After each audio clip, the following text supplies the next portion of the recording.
Welcome to Pleasure Uprising. I'm Dr. Laura Juergens, intimacy coach, somatic practitioner, and your guide to getting out of your head and into your body, your desire, and your real capacity for connection. This show is for people who are done performing and ready to actually feel it. Let's go. Hey, welcome everyone. I am glad you're here. And hey, you know what? I don't say it a ton, so I'm going to say it just right now. Thank you for listening. I'm glad you're here. Okay, so today I am going to start by telling you that I used to have this really strong pursuit of accomplishment.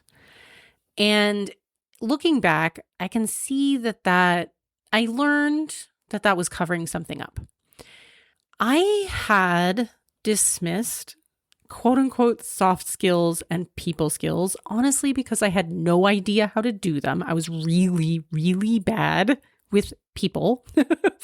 And I was easier to act like I didn't care about all that business than admit that I just was lost in it and I didn't know how to play that game. I had this sort of dissociated charm self that I would sometimes put on when I met groups of people or new people, and it wasn't really connection. It was really more of like a disarming move because I was terrified of people. It was an idea like if I can charm you first or be so outgoing and over the top and really friendly, then you can't get to me. Because underneath of all of that, there was the accomplishment and the attempts at sort of charm and misdirection, even if I didn't really know how to deal with people. There was this deep fear of being publicly rejected. And a colleague and good friend of mine has described something similar, but her version showed up really differently. Hers was more passive aggression, the instinct to protect herself, but instead of like this effusive, bubbly charm thing, it came out more as like indirect judgment and hostility. And I'll say I probably had some of that too. I definitely know I was stuck in a lot of judgment of both myself and others. And I think that's what she expressed too. And underneath hers, this sort of passive aggressive, the eye rolls, the like just general withdrawing of approval. Underneath it is the same fear, a deep fear of humiliation is what she described.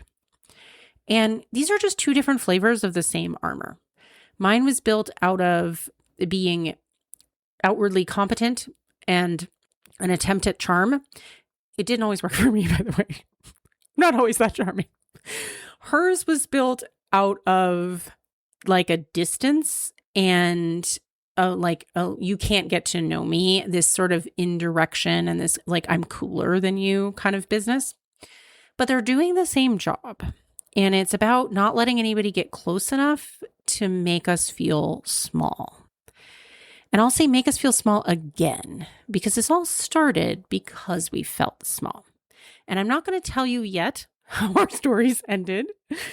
But hold on to these because we're going to come back to what actually changed for each of us.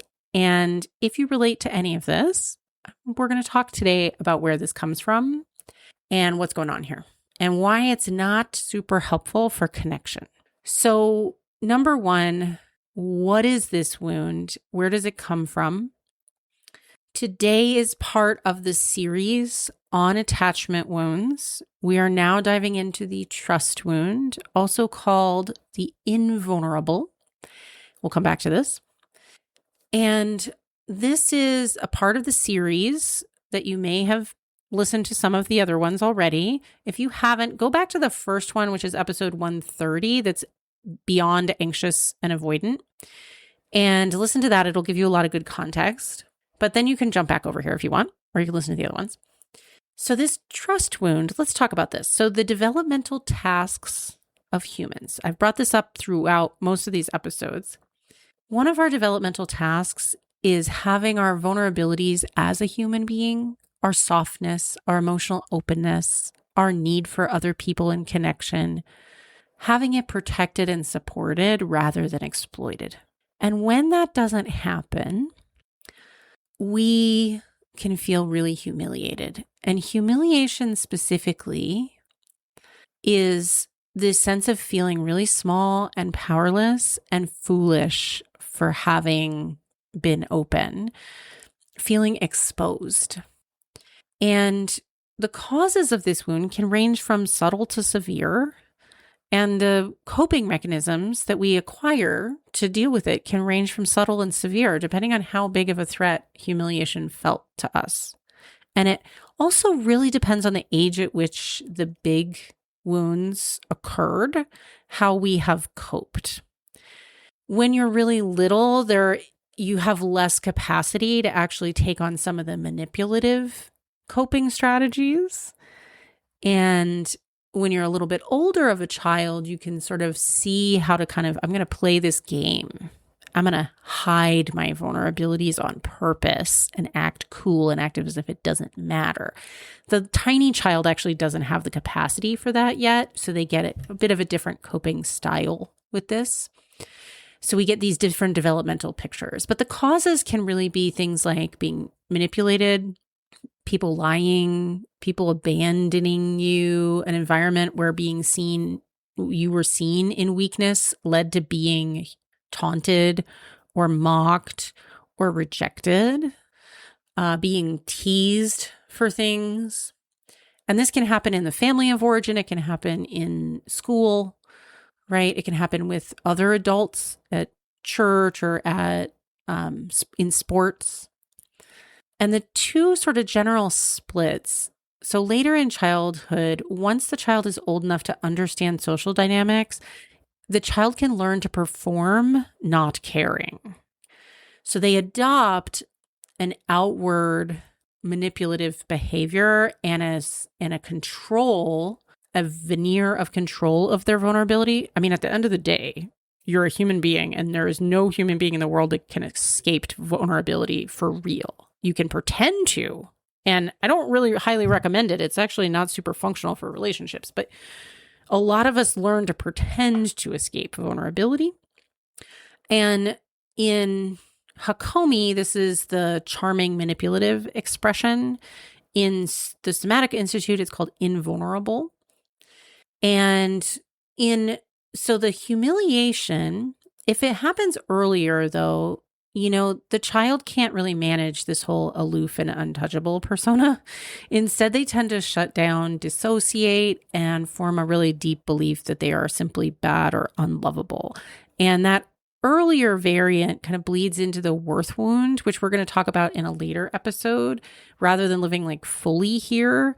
But you may associate with parts of this. You may just not have learned how to do the manipulation part, because it happened a little too early for that. So I just want to say sometimes this isn't acknowledged formally in some of the frameworks where this comes from in psychology, but it can be a little different depending on the flavor of what age you were when it happened.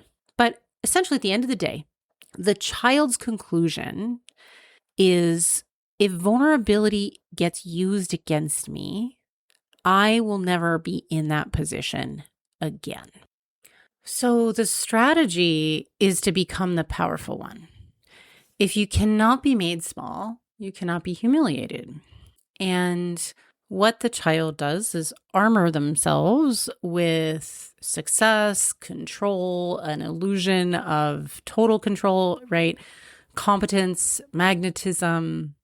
And sometimes they do that by manipulating other people, putting them down. And why does humiliation specifically drive manipulation as a response? I think that's really interesting, but it's because humiliation teaches us that direct emotional expression is dangerous. There's a loss of emotional safety. And manipulation offers predictability and power that makes us feel less helpless. It's like this shield of this illusion of control, right? And tends to actually cover up a real need for external approval with a facade that we don't need approval at all.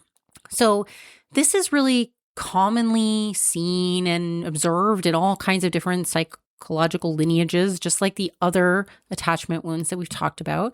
So Somatica, as I mentioned, calls this invulnerable, which identifies vulnerability and the risk of vulnerability as that coping style, right? That character strategy to avoid vulnerability. Hakomi maps it to both tough, generous, and charming, manipulative. And they're just two flavors of the same kind of core strategy. The neuroaffective model calls it the trust survival style. And it's about a trust wound, a lack of feeling that it's safe and that they can trust people to hold their vulnerability. And the Freudian labels are especially unhelpful here, so they're super pathologizing, so I'm just not even going to mention them. But there are some. I want to mention one character from pop culture TV that I think is a really good illustration. So anybody who's a Game of Thrones fan, remember the character of Littlefinger. They're a very recognizable version of this. So Littlefinger was born into a impoverished family, and he was sent away to keep and then given this humiliating nickname, Littlefinger, as a child. And he adopts it out of pride to claim it. And there's this textbook strategy. So he's got charming. He really listens very carefully. He uses precise psychological leverage to manipulate people around him. And the tragedy, of course, underneath all this competence is that he doesn't forge real relationships. Every connection is instrumentalized. Everything is about playing the board, about manipulation. And he's ultimately killed by that manipulation. The betrayal, right, that built his entire architecture of safety is what brings him down. And it's a really interesting view of this from the outside, but I think it's really important to think about it actually from the inside. What does it feel like from the inside? And when people describe this, and when I felt a particular flavor of it, but for me, it happened really early in life, and I never really developed the capacity to manipulate people. I'm really bad at that. I will admit. I also just don't really like it. I think it comes from having a narcissistic mother. I'm like terrified of manipulation, so I avoid it like the plague. It gives me the heebie-jeebies. But I get it that it's a strategy, and a lot of people do use it as a masking strategy to mask vulnerability. And from the inside, what this tends to feel like is this kind of like low-level awareness of who has power in any room. And a lot of times hurt feels like this like hot flash of humiliation. And then sometimes right behind it is like an anger or wanting to retaliate. There's also this like low hum of just fear of being humiliated, and that anybody seeing into or exposing you, there's a real fear of exposure a lot of times. And there is at the same time this background awareness that people were responding to the performance and not really to the person underneath it. So you never quite feel like you're getting what you really crave because you're not actually showing up as you. And so there's oftentimes this very private longing to be known and to put the armor down and have that be safe. So there's often a real longing for vulnerability and the safety and trust that it would be okay to be vulnerable. And even sometimes a deep desire to actually be allowed to be messy and needy and like all the things that you're not allowing yourself to be. There can be, for some people, a difficulty in accessing the sadness around that directly, and it tends to convert to anger instead. But really what it is it's a deep grief. And it really does shape our erotic emotions, just like all the other attachment wounds. And there's an interesting paradox because one of the erotic emotions that people with this wound tend to crave the most is actual vulnerability. And it's this part that we're like defending against, but we actually want to experience. some of the primary expressions, if people haven't discovered that underneath they actually want to feel really vulnerable, a lot of the primary expressions are the power poles. So revered, dominant, worshipped, unattainable, fully in control. Those will be some of the more obvious turn-ons that might be known by the person on the surface. And in this way, the erotic space kind of becomes a place that your armor is actually like an asset, right? And you can like lean into it. It feels really comfortable. And when other people are turned on by it, it feels extra good because it feels like you're getting acceptance for all that armor. Interestingly, so the repetition with agency pathway that we've talked about before, and again, go back to some of those other episodes if that doesn't make any sense and you haven't heard that term before, go back to the Beyond Anxious and Avoidant episode, go back to the psychological arousal episode 5, I think it might even be. But the repetition with agency pathway for this person with this wound, their desires and fantasies often involve experiencing humiliation and experiencing it in a safe and chosen space where it can actually be erotic, or experiencing deep vulnerability. And so that is sometimes really surprising, but the idea of giving up control and being really deeply cared for can also be something that is desperately craved under the surface. And then there can also be kind of like these resolution pathways where there can be some sadistic roles, a lot of power dynamics, a lot of being in control and being in power, a lot of being invulnerable, right? And so it can be really fun and juicy to play with all these things in the erotic space. And that's true, of course, for all the attachment wounds, but know that for someone who has this type of coping style with the world being challenging, that some of these ways of playing with humiliation and vulnerability in the bedroom can be really, really powerful. But again, like all of these attachment wounds, we got to be really careful that we play with them in a very measured way with safety and autonomy throughout the whole process, and that there's a good plan in place. There's a lot of aftercare because this is intensely vulnerable. And what you don't want to have happen is for the vulnerability or humiliation play to allow you to not be safe enough so that you get dropped. And if you get dropped, it reinforces that idea that it's not safe to actually be vulnerable, needy, humiliated, whatever it is that you're actually craving to feel. Okay, so how does this show up in relationship dynamics? So a partner can often feel very charmed, even dazzled at first, and then over time kind of have trouble accessing the actual person behind the performance. So that can happen. Also, when the invulnerable is hurt, the response can be quite intense and sometimes feel very disproportionate, like sudden anger or extreme withdrawal, a lot of snapping, eye rolling and passive aggression, because there is this attempt to regain control and regain almost like supremacy by either putting the other person down, pushing them away, right? And so that can actually be really problematic in relationship. And if that's something that you tend to be doing in your partnership, it can really erode the trust that your partner has in you. And it's ironic that a lot of times what's happening with these wounds is the very thing we fear the most is what we perpetuate if we haven't worked on healing them.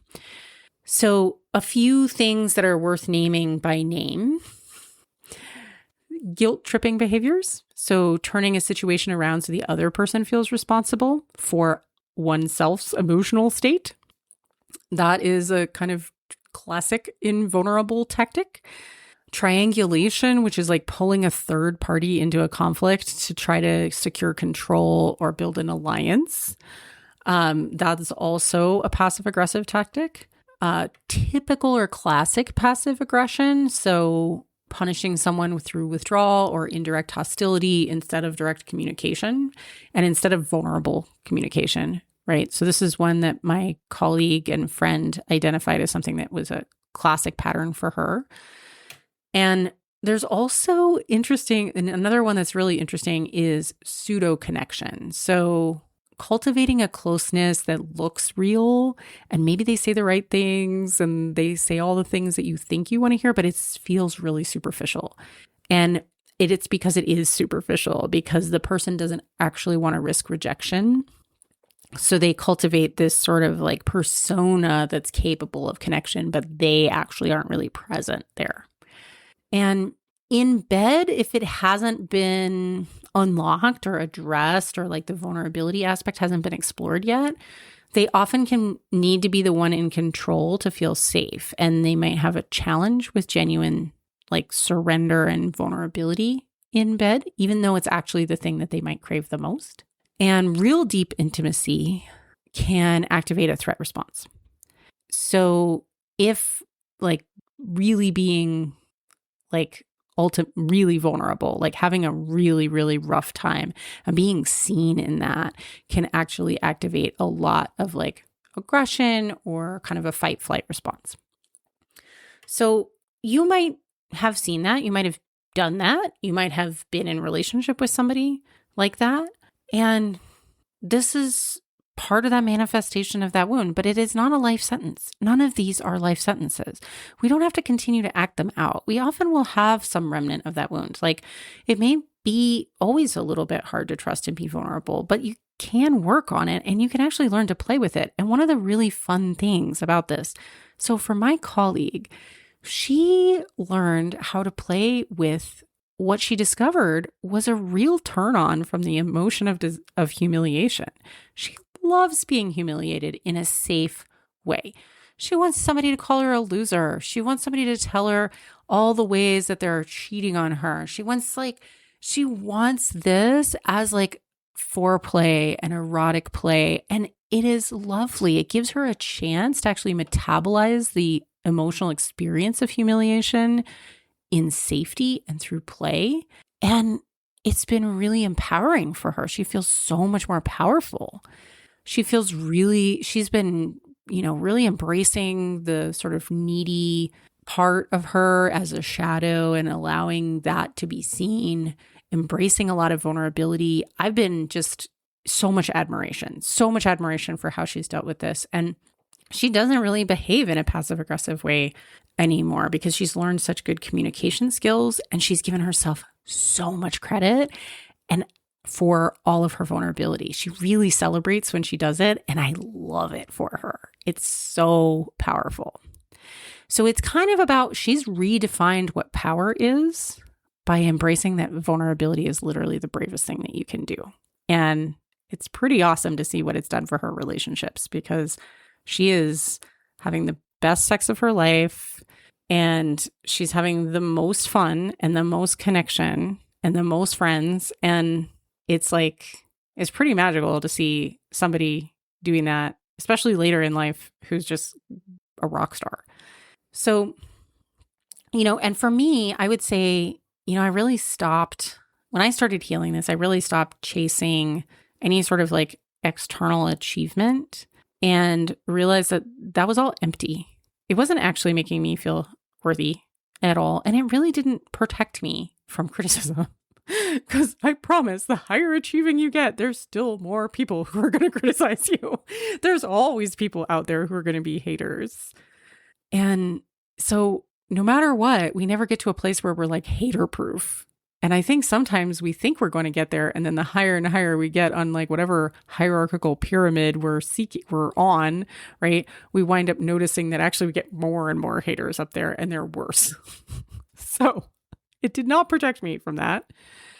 And I had to actually learn how to find safety in a couple different things. One was discernment, discerning who I let in, that there are trustworthy people there and that I can learn to build trust with people.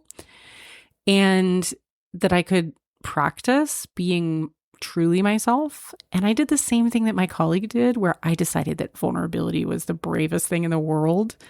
And I really believe it. If you look around, do you see how many people are doing everything they can to try to avoid being vulnerable? It's not making them any less vulnerable. It's just keeping them from connecting with other people and from being truly themselves. And I think that's the biggest tragedy. So recognizing that the guarding habits, the manipulation habits come from old defensive shame and humiliation, not from malice. You're not a bad person. We're not bad people, right? But practicing vulnerability in small doses deliberately is really the key here. Sharing small, honest, low stakes things with safe people bit by bit. And this is how you learn who's safe, is you try a little bit, right? Try a little bit of vulnerability, see how they handle it. Can they hold that with you? Do they appreciate it? Does it forge more connection? Because if there's somebody else with this type of wound, they might not, right? They may not be able to hold it. So it's really important to be discerning, setting some clear boundaries around who earns your soft underbelly, right? You don't owe everyone your undefended self. And it's okay to choose carefully, but also to try, right? Deliberate small doses of vulnerability. Build your own tolerance for it. Build trust with somebody else. And then practice self-compassion, like kindness after exposure. There can really be a vulnerability hangover, like a spike of anxiety or regret after sharing something with people, even if it went fine. And just meeting that with some patience and some care instead of any harsh judgment. Give yourself credit for taking the risk, right?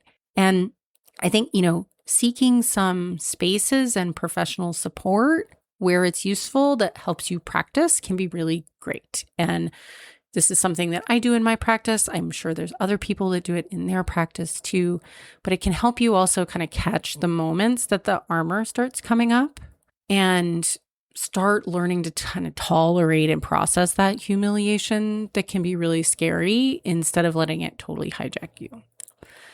All right, my dears. So that's kind of how to move through that and start working with it if that's something that you have.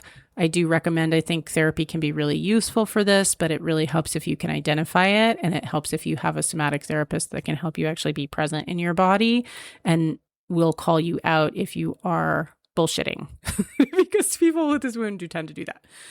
So the next one in this series is going to be the autonomy wound. And I want to remind you all, don't forget, I've got a way to message me directly with feedback, questions, and you can even leave a voicemail for the show. And then I might even play it in a future episode. So if you want to hear your voice on the show, drop me a message in fan mail. And I want to thank you again for being here, for following the show, for subscribing to the show, and for reviewing the show if it helps you, because the subscriptions and reviews actually really help me keep being able to do this and keep it in front of people and keep it going. So thank you very much for your support, and I'll see you here next week. Hey, before you go, if you enjoyed this show, I want to invite you to check out one of my favorite things that I've ever created. It's a free guide called Get Out of Your Head, a starter guide to releasing the pressure, shame, and shoulds around intimacy. It has 4 reflection exercises that go deeper than anything you'll find in a typical freebie, and most people feel a shift just after part 1. So go grab it at laurajurgens.com/guide. The link is in the show notes. And if you're ready to find out what your specific path looks like, I'd love to talk to you. Booking info is also in the show notes, and I will see you here next week.